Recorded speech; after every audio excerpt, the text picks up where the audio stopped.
Hello everyone, my name is Siddharth Agarwal and I teach law and audit to chartered accountancy and cost accountancy students.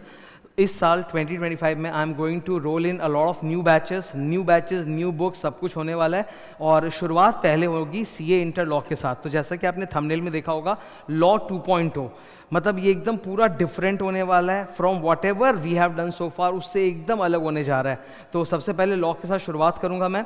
2 batches आएंगे, एक regular batch और एक exam oriented batch, और उनमें क्या difference है वगैरह फुल डिटेल, बुक्स क्या होंगे, सब कुछ मैं एक एक करके आपके साथ डिस्कस करने जा रहा हूँ। आप इस वीडियो को अगर आप देख रहे हो तो पूरा ध्यान से देखना, सारी बातें, सारे डाउट्स आपके क्लियर हो जाएंगे, ठीक है। सबसे पहले जो 2 बैचेस हैं रेगुलर और एग्जाम ओरिएंटेड बैचेस, इनमें बुक्स को लेके कोई डिफरेंस नहीं है, same book will be given. How many books will be given? 2 books will be given. One is your theory book, exhaustive theory book, and one is exhaustive question bank. जो पहली book होगी law 2.0 theory book, वो पूरी 100% coverage वाली book है, 250 pages की है। अब कई स्टूडेंट सोचेंगे सर 250 पेजेस में 100% कैसे है? बहुत मेहनत किया है मैंने बुक को डिज़ाइन करने में, बहुत मेहनत किया है, एंड 250 पेजेस के अंदर I have not left out even a single section, subsection, provision, rule, हर एक पॉइंट, हर एक बात इंक्लूडेड है। 100% कवरेज है विथ डायग्राम्स ऑल्सो, समझाने के लिए जो डायग्राम्स होते हैं वो भी डाले हुए हैं। तो बहुत मेहनत लगा है, वो जब बुक आएगी तभी आप लोगों को पता चलेगा कि बाप रे बाप कितना डिफरेंट है। तो 250 पेजेस में 100% कवर्ड है, it's not a summary book, okay भाई। कई जन को डाउट होगा कि यार सर 250 में आप कैसे हटा रहे हो? तो 250 में 100% है, वो समरी नहीं है बिल्कुल भी। तो वन लॉ 2.0 थियरी बुक मिलेगी, it will be a colourful book of 250 pages covering all the chapters in law, and one exhaustive question bank. ये question bank black and white में रहेगा और पूरा एग्जॉस्टिव, सारे PYQ, MTP, RTP, मेरे बनाए हुए एक्स्ट्रा क्वेश्चन, सब कुछ, MCQs, इंटीग्रेटेड केस MCQ सब इंक्लूडेड रहेंगे। दोनों बैचेस में same book will be given to the student, okay. 100% पढ़ो, समरी नहीं, इट्स अ 100% बुक। ये मैं पहले बता देता हूँ कि बहुत जन सोचेंगे कि सर आप 250 पेज में ला रहे हो मतलब समरी होगा, नहीं, समरी नहीं है। सेकेंड, क्लास ड्यूरेशन क्या होगा वो आप देख सकते हो। जो रेगुलर बैच होगा ना वो अराउंड 150 आवर्स के आसपास होगा, 150 आवर्स, और जो एग्जाम ओरिएंटेड बैच है वो 100 आवर्स का रहेगा। अब दोनों में 50 घंटे का जो ड्यूरेशन का डिफरेंस है वो क्यों है, उसका रीज़न क्या है वो मैं बताऊंगा। दोनों बैचेस में नंबर ऑफ क्लासेस, एक क्लास मेरी टिपिकली 2.25 घंटे की होती है, रिकॉर्डेड टाइम 2 आवर 15 मिनट्स, तो 67 क्लास और उधर 45 क्लास है।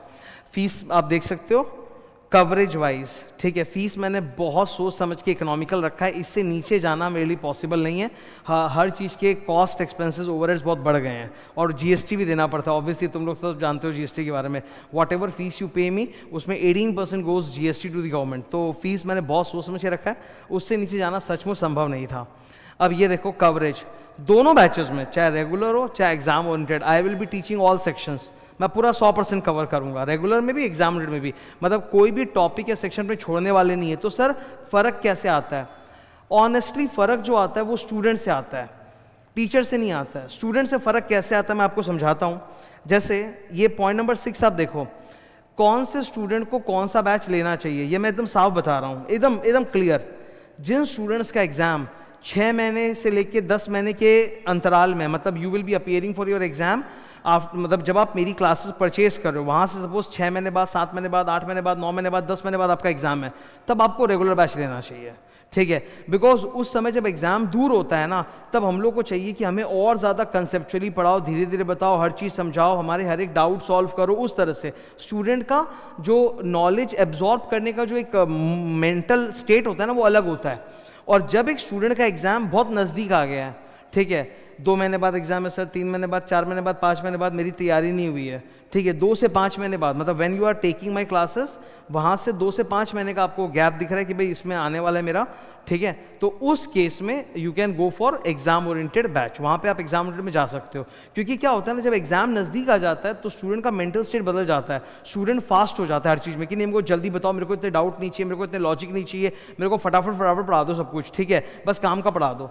तो असली फ़र्क जो आता है ना बैच में, वो रेगुलर और एग्जाम ओरिएंटेड 150 आवर्स और 100 आवर्स में, वो फ़र्क सर टीचर से नहीं आता, वो स्टूडेंट से आता है। तो स्टूडेंट जिस मेंटल स्टेट में बैठा होगा ना, टीचर उसी गति से बात करेगा, उसी गति से पढ़ाएगा। तो दोनों बैचेस में फ़र्क क्या आने वाले हैं वो आप देख लो। रेगुलर में मोर कंसेप्चुअल एक्सप्लेनेशन होगा and all the question answers I will discuss, ठीक है। जबकि एग्जाम ओरिएंटेड में एक्सप्लेनेशन फास्ट होंगे, इंपॉर्टेंट क्वेश्चन आंसर सारे मैं डिस्कस करूंगा एज यूजुअल, और कवरेज दोनों में 100% है, सारे सेक्शंस कराए जाएंगे, कुछ छोड़ा नहीं जाएगा, ठीक है। नेक्स्ट, ये समझ लो कि मतलब which batch is relevant for which type of student, ये सबसे ज़्यादा डाउट आता है स्टूडेंट के लिए, इसलिए मैंने बता दिया, ओके। राइटिंग प्रैक्टिस, जितने भी इंपॉर्टेंट क्वेश्चन आंसर्स होंगे ना क्वेश्चन बैंक के अंदर, वो सब मैं बताऊंगा कि यार देखो पूरा का पूरा बुक लिख के प्रैक्टिस करना संभव नहीं है, तो हम लोग को आइडेंटिफाई करना है कि कौन सा अच्छा क्वेश्चन आंसर है जिसको लिखने से हमारी राइटिंग स्किल डेवलप होगी। राइटिंग प्रैक्टिस का मतलब क्या है कि बेसिकली लॉ का जब क्वेश्चन आंसर एग्जाम में आए तो लिखना ऐसा है कि मतलब मार्क्स ज़्यादा मिले, तो मेरी राइटिंग स्किल डेवलप करनी है।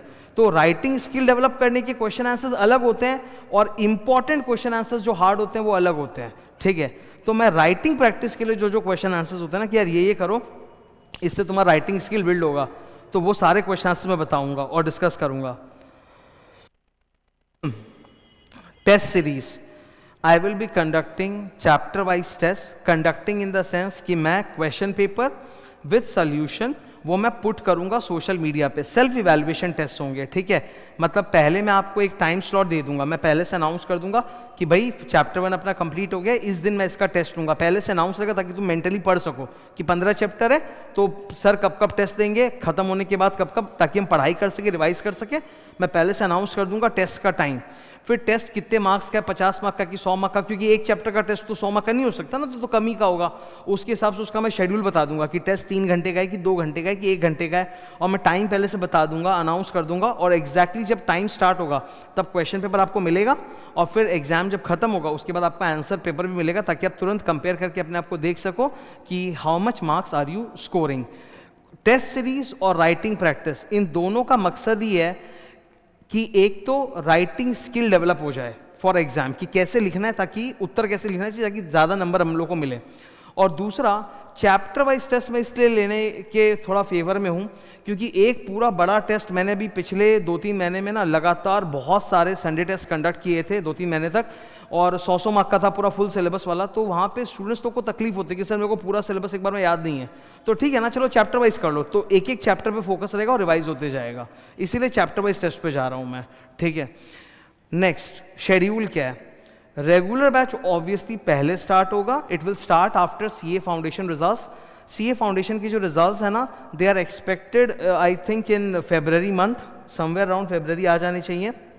बात ऐसी कुछ है कि कोई बोल रहा है 10 फरवरी, कोई बोल रहा है 20 फरवरी, मेरी कुछ काउंसिल मेंबर से ही बातचीत है, पर वो अलग अलग डेट्स आ रहे हैं, तो somewhere in the middle of the February foundation के रिजल्ट्स आएंगे, और फिर 1 मार्च से अपने धमाका करेंगे। 1 मार्च से अपना बैच चालू हो जाएगा, 1 मार्च सैटरडे अपना बैच चालू, 7 डेज अ वीक होगा क्लास, ठीक है। रेगुलर बैच की बात कर रहा हूँ, 7 डेज अ वीक होगा, मॉर्निंग स्लॉट है 8 AM to 10:30 AM, 2.25 घंटे की क्लास होती है, रिकॉर्डेड टाइम 2 घंटे 15 मिनट ही होती है, तो सवेरे की क्लास रहेगी, और वो सेम डे ही क्या होगी, जीडी में भी अवेलेबल हो जाएगी 5 बजे तक। तो अगर तुम सवेरे कर रहे हो तो सवेरे कर लो, वरना शाम को 5 बजे भी तुम जीडी पे कर सकते हो, तो that is your choice. Classes हर मोड में अवेलेबल रहती है, you want to do live at centre और लाइव ऑनलाइन एट होम या फिर गूगल ड्राइव मोबाइल ऐप में, वो हर मोड अवेलेबल रहता है, जिसको जो मोड पसंद है वो लो। अगर तुमको लगता है कि सर मैं आपके साथ ही लाइव करूंगा सवेरे, तो सवेरे की क्लास तो बेस्ट मुहूर्त है, ब्रह्म मुहूर्त है, उसमें पढ़ लो, ठीक है। थ्योरी सब्जेक्ट को पढ़ने के लिए सबसे सुबेरे वाला जो टाइम होता है वो बेस्ट होता है, तो अगर तुम लाइव आ सकते हो, कॉलेज वगैरह का इशू नहीं है, तुम जुड़ सकते हो तो लाइव करो, नहीं कर सकते तो तुम फिर जीडी ऑप्शन में जा सकते हो, ठीक है। तो मैं सवेरे ही ले लूँगा ताकि वो चला जाए उसमें, उस मोड में। तो ये 7 डेज अ वीक चलेगा class, as I told you 67 class है रेगुलर बैच में, तो मेरा अनुमान है कि समझ लो आप 2.5 महीने में बैच खत्म हो जाएगा अप्रॉक्सीमेटली, ठीक है। That is for regular batch. और एग्जाम ओरिएंटेड बैच जो है ना, that will start from 15th May, वो बाद में होगा। एग्जाम ओरिएंटेड बैच और रेगुलर बैच एक साथ नहीं होगा, वो बाद में होगा। एग्जाम ओरिएंटेड बैच जो कराऊंगा ना मैं, वो मई एग्जाम्स की बात कराऊंगा। मई एग्जाम्स आप लोग के खत्म हो रहे हैं 14 मई को, मई एग्जाम की रूटीन आ चुकी है। मई में जो एग्जाम्स खत्म होंगे स्टूडेंट्स के सीए इंटर के, वो 14 मई को लास्ट है, तो 15 मई से मैं चालू कर दूंगा। 15 मई इज थर्सडे, वहीं से मैं चालू कर दूंगा। उसका जो शेड्यूल रहेगा वो रहेगा 11 to 1:30, 11 AM to 1:30 AM schedule, 1:30 PM schedule रहेगा। 7 डेज अ वीक चलेगा, 45 क्लासेस है, तो 1.5 मंथ्स में आप समझ लो कंप्लीट हो जाएगा, ठीक है। तो that will start from 15th May, okay. Next, audit batch, I teach 3 subjects, law, audit and strategic management. Audit subject का नया बैच जो आएगा वो आएगा 1 जून से, मतलब मई में पहले एग्जाम्स खत्म हो जाएंगे सारे स्टूडेंट्स के, उसके बाद ग्रुप 2 का सब्जेक्ट है ना, तो मैं सोच रहा हूँ कि एक बारी में मतलब rather than going for alternate law audit, it is better कि एक बार पहले ग्रुप 1 वाला लॉ कंप्लीट हो, फिर मैं ग्रुप 2 वाले पेपर ऑडिट में नया बैच स्टार्ट करूँगा। तो ऑडिट का नया बैच जो स्टार्ट होगा वो 1 जून से चालू होगा, ठीक है, 1 जून से चालू होगा after the May 25 exams. Okay, strategic management का बैच रिकॉर्डेड बैच है, कंप्लीटली अपडेटेड है, सारे जो चेंजेस अपडेशन से डाले हुए हैं, 37 आवर्स ओनली फुल, उसमें रेगुलर एग्जामिनेटेड एक ही है, 15 क्लासेस है स्ट्रैटेजिक मैनेजमेंट में और 37 आवर्स जिसमें पूरा 100% कवरेज है एसएम का। तो वो रहा वो बैच। ये पूरा का पूरा जो शेड्यूल है it was just to give you a preliminary idea. बाकी शेड्यूल में अगर कुछ छोटे मोटे चेंजेस हुए तो वो मैं अपडेट करता रहूँगा यूट्यूब पे। ये टेंटेटिव शेड्यूल है। Follow my YouTube channel for announcements and updates. जितने भी अनाउंसमेंट्स अपडेट्स होते हैं मैं सोशल मीडिया पे बहुत एक्टिव हूँ, मैं शेयर करता रहता हूँ आप लोग के साथ यूट्यूब पर, टेलीग्राम पर। तो आप मेरे टेलीग्राम चैनल को ज्वाइन करो, मेरे यूट्यूब चैनल को ज्वाइन करो, उससे आपको सारी लेटेस्ट इन्फॉर्मेशन मिलेगी। And I am doing my bestest कि भाई I want to provide you excellent level of services for whatever subjects I teach, चाहे वो लॉ हो, ऑडिट हो, स्ट्रैटेजिक मैनेजमेंट हो। ये जो 3 पेपर है ना, ये 250 मार्क का गुड गोल्डन थ्योरी पेपर है, जहाँ पे तुम बहुत अच्छा एक एडवांटेज अपने लिए ले सकते हो एग्ज़ाम में। आप लोग सब जानते हो कि सीए एग्ज़ाम्स में हमेशा एक डर रहता है अटेम्प्ट का, कि समझो मान लो 20% स्टूडेंट्स ही पास होंगे, 80% फेल होंगे और फिर अटेम्प्ट लगता है। तुम अपने लिए एक बहुत बढ़िया एडवांटेज और कंपिटिटिव एज क्रिएट कर सकते हो अगर तुम 250 मार्क के थियरी पेपर्स में मेरी बातों को मानो और फॉलो करो। काफ़ी एडवांटेज मिलेगा। It will help you to get rank, good rank, 1 digit rank, ठीक है। It will also help you to clear your exams in 1 shot. तो मेरी कोशिश उसी में रहती है कि टू इम्प्रूव बेटर करते जाओ। तो ये अनाउंसमेंट था, ये डिटेल्स आप लोग के सामने हैं। Okay, thank you.